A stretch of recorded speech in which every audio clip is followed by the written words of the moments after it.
Hey everyone, on today's episode of the Security Swarm podcast, I've got Eric Siron back on the show, and this is the second part of our two-part series that basically consists of episode 50 of the show. And as a reminder, on last week's episode and today, we've been basically reviewing all the different topics that we've talked about over the last year in the last 49 episodes, why they're important, whether they're still relevant, and surprise, most of them are. So that and lots more in today's episode of the Security Swarm podcast.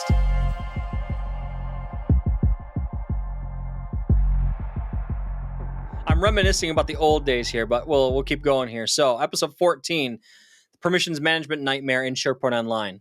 Still a problem. Still a pain to manage permissions for SharePoint Online. People are potentially leaking data and they have no idea. That's a huge problem.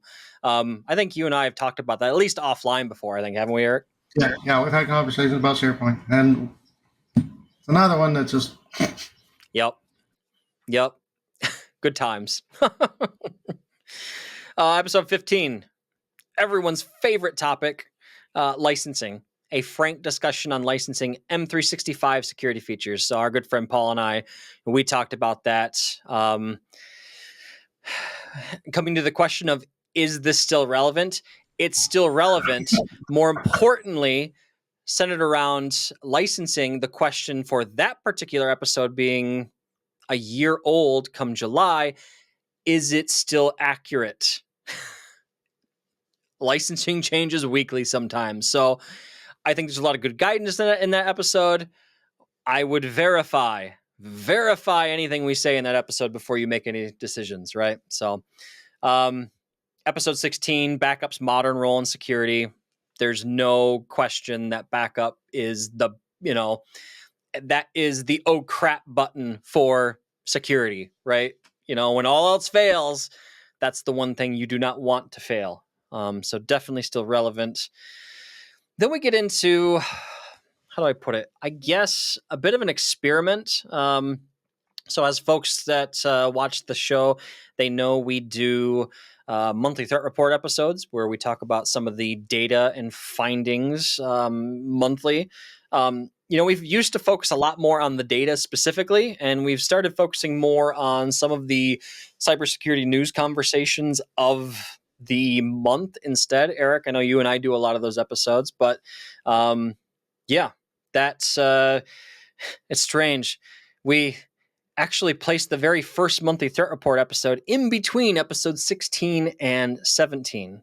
So I guess technically, if you include those, this is episode 51, not episode 50, but we're going to pretend it's episode 50 because we didn't label it. They were kind of designed to be out of band episodes. So we're just going to pretend it doesn't exist. Okay. Everybody's with me on that one, right? Okay, good. Yes. Moving on. Episode 17, on-prem security versus cloud security. I told you we were going to come back to this particular item, right? And your point about, an MSP that says, well, I can do better on-premises security than Microsoft can and you and I had this conversation before. I guess if money is no object, maybe, but even then I would say it's a stretch because of all the, my stance that I mentioned in episode 17 still stands today. You will not find better security in an on-premises data center than you will in a public cloud infrastructure. Again, most things being equal, right? Maybe I have an on-premises network that is completely cut off from the outside world, right? That's separate, in my opinion, right? But anyway. Heard a lot of people bragging about their completely disconnected networks here and there. Well, it's completely disconnected except, right? Except, right? And we have this in the air gapping discussion sometimes too. And air gapping is well and fine if you can keep it that way. That's the thing. Which nobody ever does. That's the whole problem with it. Exactly, right? Well, I'll open this one part so I can manage this one thing a little bit easier. And, this user needs to be able to log in there because pretty soon it's not an air gap anymore, It's They're Anyway. ridiculously difficult to maintain and false sense of security because of that. And Yep. Exactly. Exactly.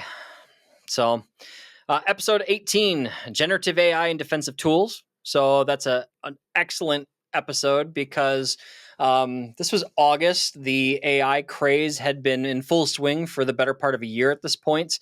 And I was starting to get real sick and tired of the sky is falling discussion in terms of the cybersecurity news cycle and AI, which, don't get me wrong, there's a genuine cause for concern, with AI. I've talked about it lots on this show, but my whole point with that particular episode, and I did a webinar or two around that time too on the same subject, is that blue team can use AI as well, and so that's what that whole episode is about. Good conversation there, in my opinion. The next episode was really interesting. I actually had our chief operation officer, Daniel Blank, from Hornet Security, on the show to how to sell cybersecurity to the C-suite. So I'm a security professional. I want to implement A, B, C, X, Y, and Z within my organization. How do I sell those security ideas to leadership? And so Daniel had a lot of great, fantastic insights in that particular episode. The one that comes to mind is what did I say exactly? Something along the lines of like, well, hey, I'm a security engineer and I found this really fancy tool I want to use. And, that's the approach a lot of engineers use, is like, hey, we found this really cool tool, and they stop there and they don't explain why that tool is important. What value is it going to bring in either time savings or money savings? What's the value to the organization, rather than just, hey, this is a cool tool, And his response was perfect. He's just like, that doesn't speak to me. He said it more colorfully and more entertaining than that, but that's basically the crux of it. So, episode 20, what's going on with Azure AD? So, boy, the rebranding of Azure AD into Microsoft Entra ID. I still call it Azure AD today. So Paul Schneckenberg and I talked through that whole thing. Episode 21, the life as a cybersecurity CEO. So we had the CEO of Hornet Security on the show, basically to take an inside look on his day-to-day. How does he keep up with the industry? What type of stuff informs his decisions for a cybersecurity vendor like we are, right? Really cool, I guess, behind-the-scenes type episode, I would say. So very fun episode there. And then we get into the, what do I want to call this? The Andy and Paul talk about Microsoft's security era of the show. As regular listeners of the show will know, there has been a lot going on in the security scene with Microsoft, right? They've been attacked successfully on two separate occasions that I can think of off the top of my head. Recently, I know there's more than that if you go back a few years, but recently there was Storm 0558, there was Midnight Blizzard. Yeah, there's all that stuff going on, and then all of the stuff that's come up with the Cyber Safety Review Board's findings on the Storm 0558 situation. Lots going on, right? And so that was one of the first episodes where Paul and I started talking through all of these concerns. So that's episode 22. Episode 23, the importance of certification in the security space. So that was a fun one. If I remember correctly, and let me drill into that episode. This was, so Umut. That's what I thought. It was Umut Alamdar and I. We talked about security certifications and all kinds of, why it's important. We can very quickly say, yes, it's important, but we kind of talk through why, the specifics. I don't know if you have any sage wisdom that you want to add to that point there, Eric. Having no security certifications on my very long list of certification, security is not there except for one in the 2000 series of when you to get the Microsoft Certified Systems Engineer. One of those was a security course. Oh, That's okay. the only one I have anywhere at any level. So all your modern stuff, I don't know, but I tend to be fairly impressed when somebody comes in with.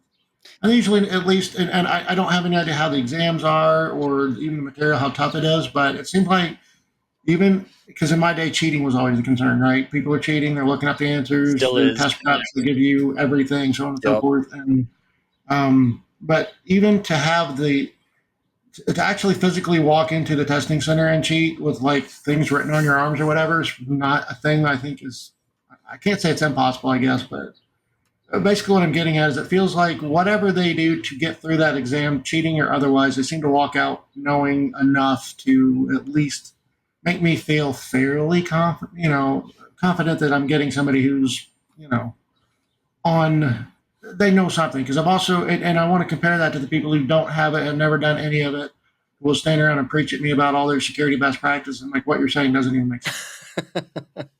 Like the guy, So, like the guy that one time said to me, "I don't need a firewall because I have a domain controller." right. Which fortunately is worse than most of the things that I hear now, but still like, and people, well, if you do it that way, you've heard all these companies and they'll list off all these names that have been breached, and like, is that what was the cause of their breach? And I don't want to talk anymore. Like, oh, you're just. Yup. Yup.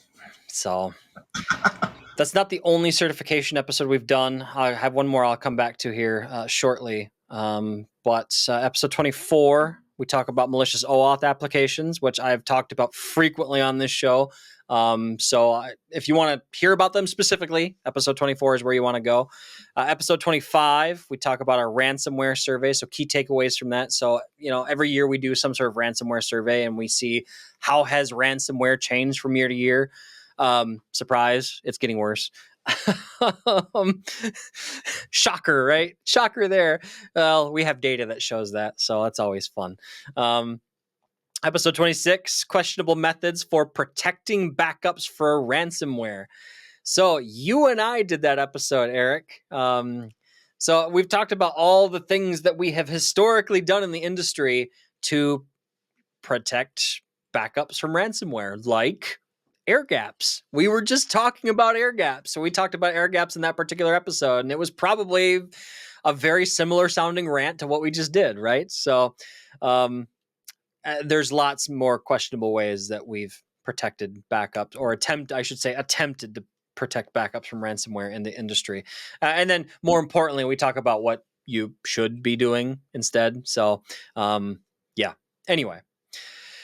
Episode 28, and I know I'm starting to go quickly here, Eric, but feel free to jump in if you feel strongly about a given point. But episode 28, we've got differences between DNS and route-based email security and email security via API, right? So you've got two traditional methods of email security scanning, right?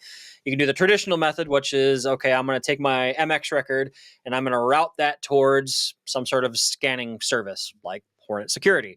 That vendor would do all of the security scanning on those objects as they pass through, and then it gets delivered through to your mail server.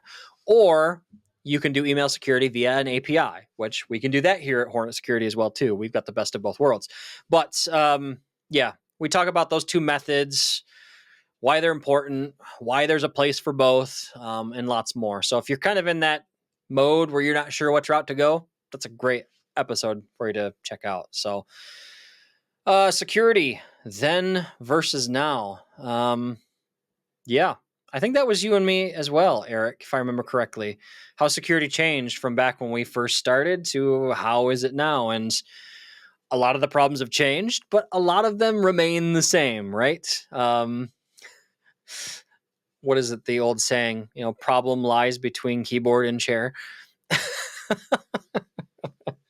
ID10T error. The human factor never goes away, does it? Social engineering is always going to be our weak point. Sure will. All right, so we're on our first episode of the new year, January 24th. We've released the first of a two-part episode. This is Paul Schnackenberg and I continuing our Microsoft security era of this show.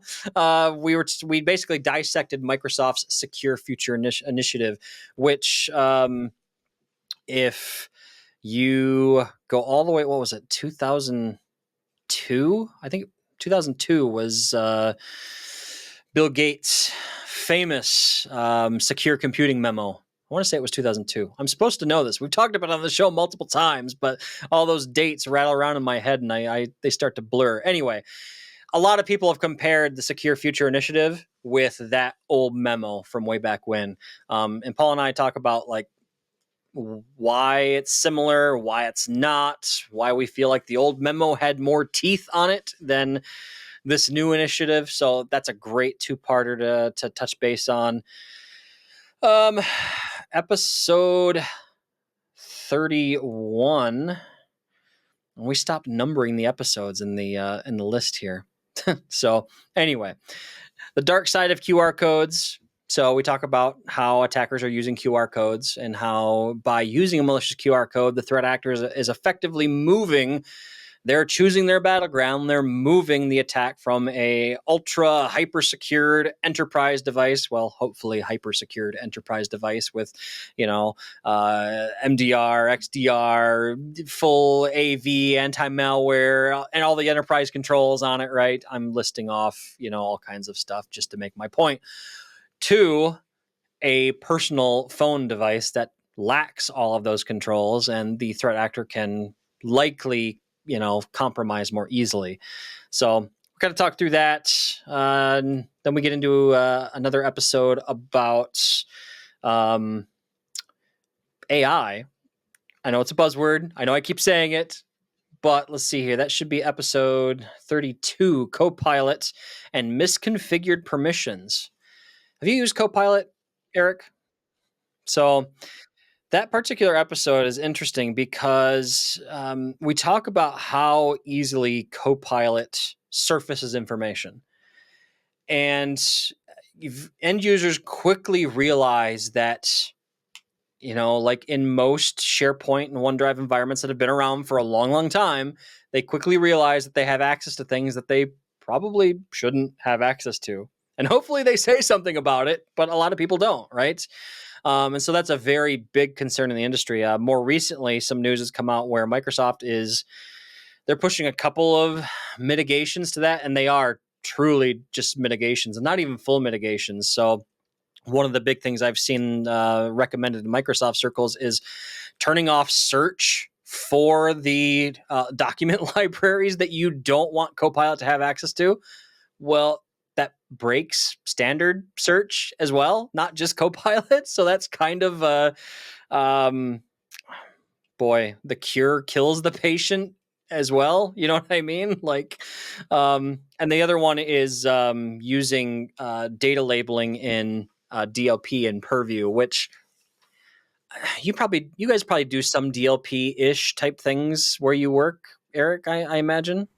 Almost certainly. I'm not usually involved, but yeah, we'd have to.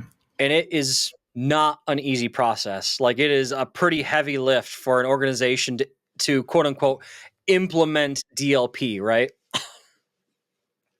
A lot of it is going to be done by simply like this sort of data does not go into this, doesn't go into SharePoint. Right. And of course, sometimes it's hard to delineate what is SharePoint. Right. It seems obvious, but it's not in a lot of cases, Right. especially when you bring teams into the mix. Exactly. But some of it's going to be like, oh, okay, we work in a healthcare institution that's fully digitized, so all that stuff stays in the EHR. Nothing goes into email, nothing goes into a fax, nothing goes into Teams chat. Yay, and then reality hits, and it's impractical. And it's a heavy lift. One thing that does help, and it's not going to touch SharePoint at all, but your organization can sign up on Copilot in Bing to keep your training data separate from the world, basically. Right. And this is something I don't know a whole lot about, so I don't want to talk too great length, but you can basically say, all right, all of our institutions our institutional PCs are put into Bing. You have to sign in with your corporate account to Bing, and then you can use Copilot there, and it's fine because that's all right. walled garden. Right. But without DLP, they could potentially surface information about your organization that they maybe shouldn't have, right? Which is, yeah, I think that's a problem that we're not going to see solved for a while, but it's going to take time because your AI gets better with more training data, but you also So it's always going to be trying to chew up all the data it can get its hands on. More input, more input, more input. For sure. Yeah, it's going to be hard. Wasn't that movie Short Circuit? You remember Short Circuit? Yes, it's exactly what I had running through my head. Johnny Five. Need input. Need input. What you and I remember is a cute little robot movie. A lot of parents said they'd be like, no. Pretty much, right? Anyway. So we got just a few left here before we wrap up. We had a couple more episodes here on Midnight Blizzard. So Midnight Blizzard was another one of those Microsoft attacks that I mentioned earlier. That is the one where Microsoft corporate email accounts were actually compromised by that one. And I think we're still seeing fallout from that one. So we did 2 episodes about that, Paul and I. We talked about, I had Philip Gallia on the show, who is the R&D manager here at Hornet Security. We talked about insider threats in 365, what they might look like, how you can spot them, what to do, that type of thing. So good episode there. We had an episode where we talked about Lockbit, which, funny, I come across this episode. I mentioned earlier in the show about the the Federal Reserve being attacked. It looks like Lockbit is taking credit for that. So interesting. Then we had an episode here about tips and tricks for getting started in cybersecurity. And we had a guest on the show, Grant Collins.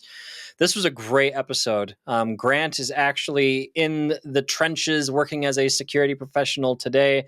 He had a lot of great insights to share. He has a fantastic YouTube channel as well, too, if you're interested in security stuff on YouTube. So fantastic there. So let's see. I lost my place because I loaded the information to verify. I loaded the episode to verify it was Grant. Here we go. Okay. Then we talk about, this is still, I still get questions about this episode from people internally. And I talked to a few folks at InfoSec about this as well. Are tech innovations accelerating security threats, right? We're seeing this push in the industry for, innovation at all costs, right? And is that accelerating security threats? Yes, in my opinion. Valid concern, valid episode yet today. You're shaking your head, so it looks like you agree with me, Eric. Yeah. I mean, you were talking earlier about the Bill Gates memo. Why did that happen? Because they innovated ahead of the security. Right. At the time, people may not have thought about it very much, but because they were innovating ahead of security. I mean, this is the beginning of it, and now you've got the venture capital. Like, you can't, if you're a startup, you need a venture capital, and in order to get a venture capitalist on board, they want to see your innovation. They want to see your security. Well, that's a done thing. If somebody's already making money on security, I need you to not do that. I need to make money on innovation. So yeah, absolutely, 100%. Does not compute. Doesn't work. You can't have both of these things, right? Right. But if you want to get the money, it's unfortunate. What do I want to say? Byproduct of our system. Yeah. Anyway, yes. So yeah, a good episode. We got to peel back and talk about that question. And then I had Jan Bakker on for an episode about passkeys. And I'm not going to spend a whole lot of time on the remaining episodes because these are like from 2 months ago. So folks have these are all fresh in people's minds, but I highly suggest you check out the passkeys episode I did with Jan Bakker. I did that one, and that one was just more generally on passkeys. But he and I dug further into passkeys and Microsoft Entra just on May 23rd, not that long ago, right? That's like 2-3 weeks back. And then just to kind of round out the rest of them here, I'm just going to quickly go through the remaining because, like I said, these are all recent. Security risks of always on remote access. I had Matt Lee from PAX8. Matt is a fantastic resource for security know-how. Basically, we talked about the whole model. We talked about it from an MSP angle where MSPs will put some sort of remote agent on every endpoint and server that they manage. That way they can remotely manage and support the machine. That's a big security issue because, and what prompted that whole episode was ConnectWise's Screen Connect vulnerability. That was a CVSS 10 vulnerability. I mean, it doesn't get any worse than that. And so that begs the question, should we have remote access capabilities on every endpoint and server at all times? And Matt's suggestion was like, as an industry, we need to figure out, how do we ephemerally get remote access software on the endpoint in a managed way so that we can support it, but then nuke that remote access afterwards, right? So kind of like an ad hoc remote access. And there's a number of solutions that come to mind, but we kind of talk about all that in the episode. I'm giving away the episode, so I won't give away the whole thing. Anyway, good episode there. Yeah, sounds great. Of course, I don't know. People probably would hate me for my opinion, but like, oh, Linux has SSH and Windows has PowerShell, and look, Yep. they're all keyholed and secured, and all the work has been done. And maybe we stop fixing things by, well, okay, that's not fair. But I was going to say, let's stop fixing things with the desktop. But of course, 99 times out of 100, what are you fixing remotely is software that doesn't have a command line interface or a printer. Right. Maybe that's not really fair to say we just stop doing things that way, but maybe you ought to start nudging on the software vendors. Like, if I can't fix problems remotely through PowerShell, then why am I buying your product? Yeah, that's true. That's a good point. And I think there's multiple ways to solve that problem. We just need to figure out what the best one is, right? They're all terrible. I mean, unfortunately. That's the thing. It's like, what's the best bad choice I can make here? Yeah. Because I could give you a list of things that I have done, and I'm sure somebody will go, well, I know how to compromise that one and that one. And cool. I've said this in I don't know how many speaking sessions, webinars. There's no perfect single security solution. That's why we talk about defense in depth all the time. That's the new. Yeah. And then eventually it'll swing back to, well, let's put everybody on Citrix so we can shadow their session. And Citrix is like, oh, okay, then let's raise rates 10x. Right. And then let's go back to my desktops. Right. It's funny you mentioned the SSH thing, because we did one episode where we talked about the XZ Utils backdoor. That was Michael Posey. Michael Posey, he worked here at Hornet Security as well. Talked about the XZ Utils backdoor, and that was the deal where XZ Utils is an open source utility library. And some malicious actor came on and supported the tool for like 2 years. And then they started injecting malicious code into it. And when paired with SSH, that allowed it didn't get pushed out into most mainstream distributions. It was caught, thankfully, before too much damage was done. But this malicious version of XC Utils paired with SSH basically allowed SSH authentication to be bypassed, which all kinds of fun could be had by the threat actors in that situation. Anyway, so yeah, just kind of wrapping up the remaining episodes. Paul and I did a few episodes about the Cyber Safety Review Board's findings on the Storm 0558 breach. That's a two-parter. That was April 26th and May 2nd. Be sure to check those out, because the CSRB was not kind to Microsoft in their security culture, which has prompted this larger discussion, right? Folks may have seen the recent memo or the recent quote from Satya Nadella from an earnings call where he said, like, hey, if you have a choice between a new feature or security, choose security. I kind of laugh while I say that because of the whole recall debacle. Like, that's a whole episode in and of itself. So we'll have to talk about that at some point. Anyway, based on that, they made some changes to the Secure Future Initiative, which Paul and I talked through on May 9th, May 15th. We talk more about the CSRB's report. So Paul and I spent a lot of time, several episodes, talking through this. Then we did an episode about some new security features in Windows Server 2025. Did you know about this, Eric, and that all of the security enhancements that are coming to Active Directory, on-premises Active Directory in Windows Server 2025? Like there's a whole boatload of security enhancements coming for on-premises Active Directory in Server 2025. I was about to start researching what's new in 2025 for a different project, so I would have stumbled upon them, but you caught me flat-footed. Oh, that's okay. That's okay. I mean, you're probably like me. I used to focus on and keep track of on-premises server product first, and then cloud stuff second. But the last several years, it's been flip-flopped. I keep track of M365 and Azure before I do on-premise server anymore. So I was pleasantly surprised. So that episode on May 31st, Paul and I talked through all the enhancements. So you can check that out, my friend. Anyway, and that brings us to modern day, right? June 10th, talk about the Darkgate malware. June 14th, security implications of migrating from VMware.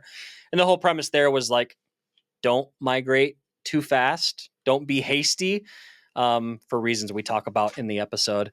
And then last week's episode, as of this recording, OSINT in the hands of hackers. So I've got Ramon Bassett on, and we talk about the whole concept of OSINT and how it helps threat actors. So that brings us up to this episode, which I can't believe it's been more than a year. And, I meant to see how many episodes I'd had you on for, Eric, but I always enjoy having you here, my friend. It's always good having you and getting your thoughts and feedback. Thank you for having me on. I always appreciate it. Definitely. Well, folks, I think we've gone for an hour, so we'll probably break this one up into a two-parter. But this is our, what do I want to call it? Our episode 50 extravaganza electric boogaloo or something, right? I've been watching too much It's Always Sunny in Philadelphia, and Frank Reynolds, Danny DeVito's character, he likes to call everything electric boogaloo. Anyway, with that, I'll let everybody get back to their day. Again, Eric, thanks for joining us today. Good having you, my friend. Those of you watching, if you found value in today's episode, be sure to check us out on the YouTubes. You can smash that like and subscribe button. We're also available on all the major podcasting platforms, so depending on where you consume your content, chances are you can find us. With that, stay safe out there. Have a good one. And we'll see you again next week for another episode of the Security Swarm podcast. Thanks for watching.